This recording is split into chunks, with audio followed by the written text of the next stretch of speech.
It's time for Morning Commute.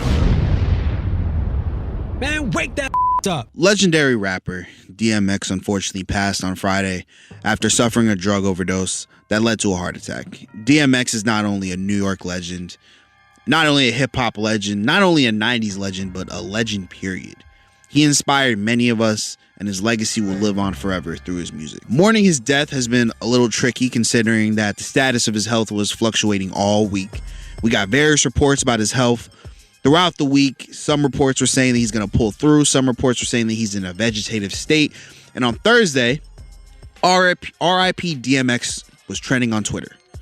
Lunel, who is a comedian and was close friends with DMX, wrote RIP DMX on her Instagram story before taking it down. Various social media outlets then ran with that and started announcing DMX's death, confirming it without doing any research, any journalism. They announced someone's death based on an Instagram story. Why? Because when it comes to journalism nowadays, it's not about accuracy anymore. The priority is not getting you correct news. The priority is getting you news before anyone else can. And you know how fast news spreads on social media. It's like when you're in elementary school, one person starts a rumor, 5 seconds later, the whole school knows. Except on Twitter and IG, 5 seconds go by, now the whole world knows. Misinformation isn't the only problem in journalism right now, though. The point of getting news out first is if you get the news out first, then you get a lot of attention, the clicks, the clout. That's what it is all about. You know, that also leads to messy headlines and articles shaming people after their death is announced. Conveniently, stories have come out about DMX's drug history, money problems, even about him being a bad neighbor. Like, who cares? Who cares? Who cares about that? Who cares what kind of neighbor DMX was? Honestly. On the cover of the Daily News, I saw a headline that read The Prince and the Rapper. Under Prince Philip's picture, it read Beloved Royal is gone at 99. And under DMX's picture, it read Brilliant but troubled musician dies at 50. DMX is a record-breaking, chart-topping rap icon, and the Daily News wanted to focus on his troubled past, quote-unquote.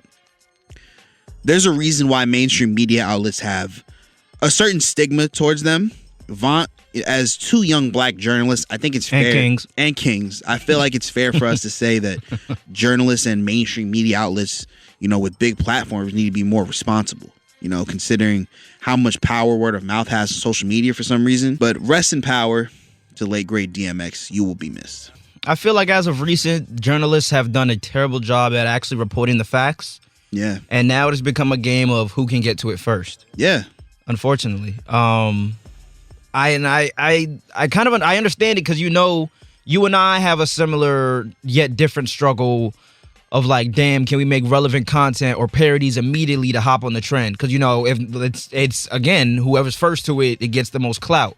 Yeah. But it's different. When we do it, we're doing it for content, for entertainment purposes. Mm-hmm. When it's journalism and actual news being reported, it doesn't work that way. You are the person delivering the news. We're supposed to be getting our source of information. You're supposed to be our source of information. Yeah. The way social media and and the internet work today is instant clout if you're first usually, but then we're not journalists. That makes us clout chasers. Yeah, the fact that Lunel posted RIP DMX and then outlets ran with that's ridiculous. It's really ridiculous. Like that imagine me coming up to you saying coronavirus has ended, and you're like, where'd you hear that? Oh, Suzette told me. Mm-hmm. Are you gonna hold that like, oh, it must be true? No, have you seen Suzette? Be true. It's like, no.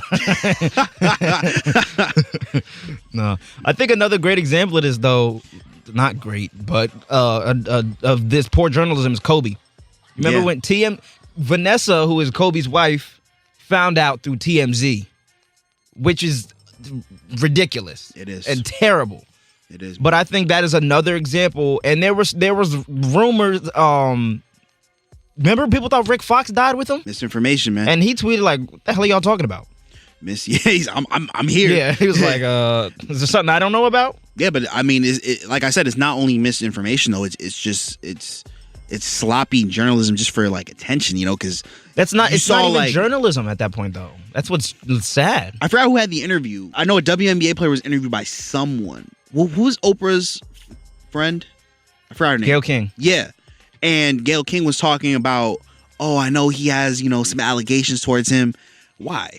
Oh, I know what you're talking about. Yeah, Why? this was like a month after. Yeah, we talked about it. Yeah. Art and Z and I talked about it. Like, why? Mm-hmm. What is the point of that? Like, what's the point of putting out articles now of talking about, oh, here's a list of his arrests and drug problems. Here's a list of the money he owes. Why now? There was another article that was like, this is all the trouble he's had with houses in his life. Yeah. Like, I don't know. And again, I kind of get it. But in situations like this, why would you want to put DMX in the grave before he's actually there? And I mean, this is not just not just this story, but this was just a great example because unfortunately he did pass, but people put him in the grave through social media before he actually did pass. It's because when you report something first or early, you get all the website traffic. Yeah. Like, that's all it is. That's literally all it is. Mm-hmm. It's not about being, getting the facts straight. It's just about getting it first. So is journalism even still like a thing? Is journalism still alive? Like, who can we trust? Because there's like credible sources that are spreading this misinformation, unfortunately. Denzel said it best himself. If you don't read the newspaper, you're uninformed. If you do read it, you're misinformed. So what do you do? That's a great question. What is the long-term effect of too much information? One of the effects is the need to be first, not even to be true anymore. Moral of the story? Get your news from reliable resources like Morning Commute. Mm-hmm. The nominated people. Yeah. The nominated people who told you on our first episode that Orange County was 20 minutes from William Patterson University in New Jersey. That was the past, man. Mm-hmm. Get your news from Morning Commute. Get your news from Rap Clout Recap, from Vaunt League on YouTube, from the Supervillain Show. These are Credible sources. These are credible, trustworthy news outlets. Okay. Mm-hmm. The people say so. Yeah.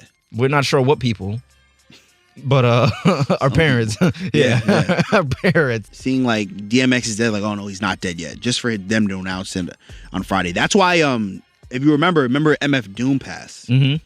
Yeah, that was like I think it was the last day of 2020, but he really died in October. Yeah. They just announced it on that day. But was the hidden in, yeah. Yeah. I mean, he had like more of a private life, but now we know why they wanted to hide it, Mm-hmm. And Chadwick Boseman was another example. Another great example. People, because nobody knew that except his close family, like knew that he had colon cancer. Yeah. Rest in peace to all those people. And R.I.P. DMX, man. Yeah.